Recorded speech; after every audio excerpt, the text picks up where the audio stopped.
Kalau kita bangun, ya, misalnya seperti ini, kemudian bangun dari tidur, maka sunnah nabinya, nah ini duduk terlebih dahulu. Ya, duduk dulu. Nah, menenangkan diri dulu. Ya, jadi duduk ini bisa mengondisikan keadaan kita tenang terlebih dahulu. Aliran darah berlangsung dengan baik.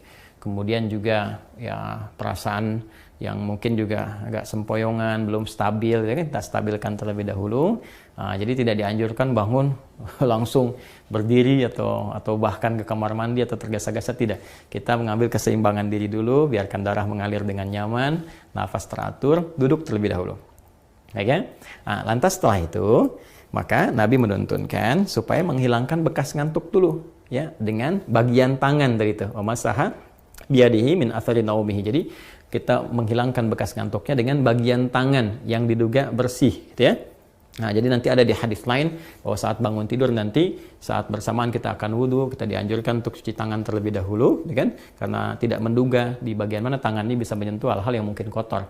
Tapi kita bisa menilai dan menduga dengan kuat di bagian tangan mana yang sekiranya bersih untuk kita gunakan untuk menghilangkan bekas ngantuk. Misal seperti ini, gitu kan? Nah, atau kalau kita duga baik, bersih, kita gunakan seperti ini juga. Nah, apa tujuannya? Pertama, untuk membangun kesadaran terlebih dahulu.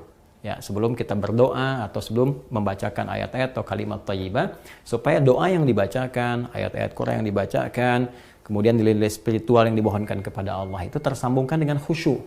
Ya, bisa khusyuk, bisa benar, terasa dalam jiwa. Karena beda rasanya ketika Anda bangun tidur masih ngantuk berdoa misalnya. Doa bangun tidur itu kan, atau baca beberapa ayat dari Al-Quran, itu rasa kejiwanya akan berbeda dibandingkan ketika Anda menghilangkan rasa kantuk, ya, kemudian sudah mulai agak fokus, sudah lebih baik, ya. Kadang-kadang kan ada yang baru begini, bangunnya jam 3 kan, tapi yang begini, tiba-tiba lihat jam, udah jam 4, ternyata 1 jam nggak sadar begini kan.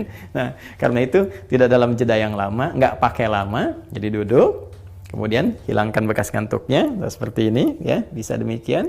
Setelah kita duga cukup baik, kita hilangkan bekas ngantuk, maka di Sunan Abu Dawud tadi menunjukkan kepada kita membaca 10 ayat penutup di surah Ali Imran.